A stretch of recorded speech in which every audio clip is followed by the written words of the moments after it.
Hey, good morning. It is Monday, and it is episode 6 of the Delaware State Fair, our Fair Buzz. And we are here with a very special guest and a lot of neat little items in front of us. We'll get to that in just a second. But we have Miss Kristin Cook, who's a member of our board of directors at the Delaware State Fair, but she's here for a different roles and responsibility. Good morning. Good morning, Danny. Nice to be here. Thanks for joining us. Absolutely. And tell me about your roles and responsibilities, specifically with the 4-H. Okay, so I am a 4-H youth development educator and work with the University of Delaware 4-H program. And what we have here today is entries. Each of our 4-H programs organizes a county photography contest. And so here we have some entries that 4-Hers have submitted as a result of what they've learned in their 4-H project. Excellent. So I'm kind of a novice, if you will, photographer, and had an opportunity to look through these pictures. And the reason why we're focusing and showcasing all of the great photography here is we're getting close to that April 1st entry date for all of the activities that we have, livestock and non-livestock entries. April 1st, DelawareStateFair.com. But we talked about culinary department a few weeks ago, and we're talking about the 4-H FFA building. Now, this is something similar to what you would see on exhibit at the 4-H FFA building? That's correct. So what we have here are exhibits that the kids have entered at the county level.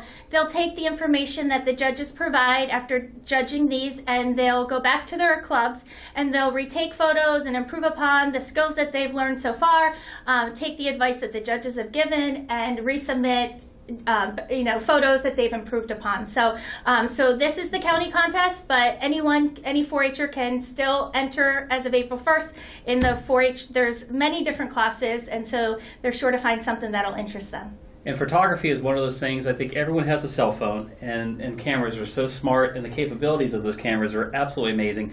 Some of these pictures are actually taken with cell phones, and it's pretty neat to see the various perspectives, the thoughts, the ideas, the different ages.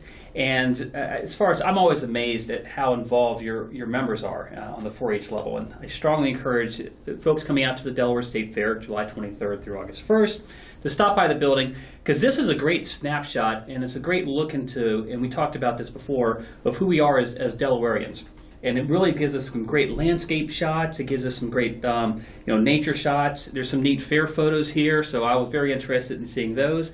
But it's a great storytelling opportunity, and really that's the whole 4-H FFA building with the exhibits there. And so hopefully we'll see a lot of these guys kind of step their game up, if you will. Definitely. Take some of the feedback. And what's as far as the category, what's your favorite category to judge?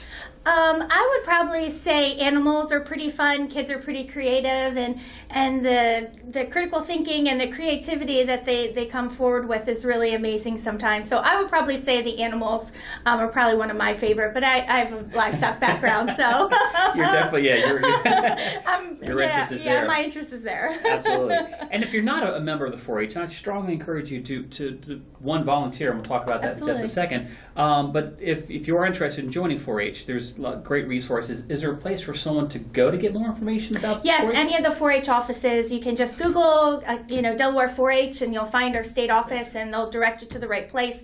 Each county has a county office, and we're always looking for volunteers to share time and talent.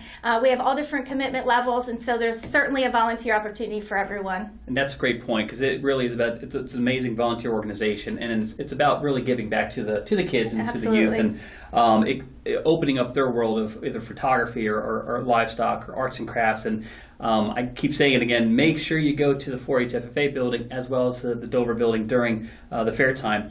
And if you're not a member of 4-H, but you would like to show off your photography skills, you can do that. Starting April 1st, you can enter, if you're a child, you can enter into the kids competition. We also have other photography contests for adults. So really, if photography is your love and passion, exhibit. Bring your entries, check things out. April 1st, go to DelawareStateFair.com, and you can certainly get yourself involved if you are not a member of 4-H.